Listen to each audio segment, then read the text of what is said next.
pristup slijepoj osobi, kretanje po pokretnim stepenicama,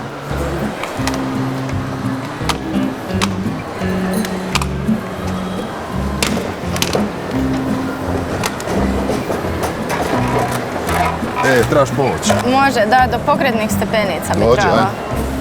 Ma, dođi, ajde. Ne tako. Dođi. Ne, nemoj tu. Tu su, ajde. Ne.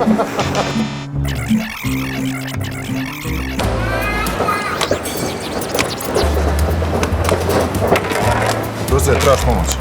Da, trebala bi do pokretnih stepenica. Evo, tu su. Hvala.